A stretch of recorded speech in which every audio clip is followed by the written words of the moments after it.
As people 75 and older start to get vaccinated, many feel that should come with more freedom. But nursing homes are still under tight visitor restrictions. WCIA3's Courtney Bunting joins us live in the newsroom. Courtney, do they eventually plan to change that? Well, Paul, that'll be up to health officials as time goes on. At this point, if any resident leaves their facility overnight, even if they were vaccinated, they'd have to then quarantine for 14 days. Family members I talked to believe that's unacceptable.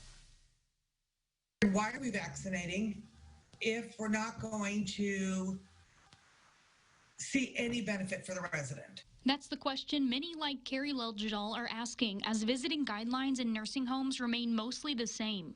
Families have been told they'll stay that way even after residents are fully vaccinated. The isolation that these people are suffering from, it is detrimental, and a lot of them are dying, and they're dying alone.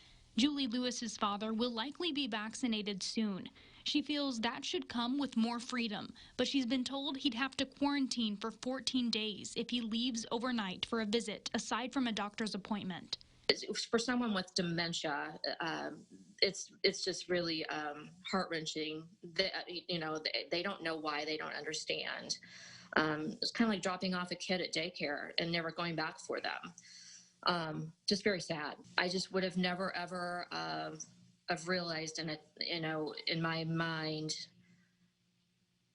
how something like this could have ever happened, where we're not allowed to visit our loved ones who need us. It's frustrating for her because she says employees at nursing homes are often the ones bringing cases in. This is not working. The system is not working. Something needs to happen. Something different needs to happen.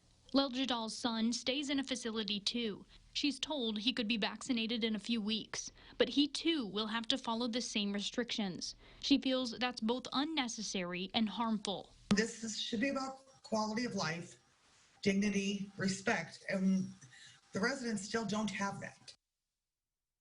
Leljadal reached out to the Centers for Medicare and Medicaid Services. They told her they're still evaluating the impact of the vaccine on the virus's spread and that the risk of transmission remains high. That's where they're keeping these restrictions. I reached out to them myself, but I did not hear back. Live in the newsroom, Courtney Bunting, WCIA3, your local news leader. I certainly empathize with their situations.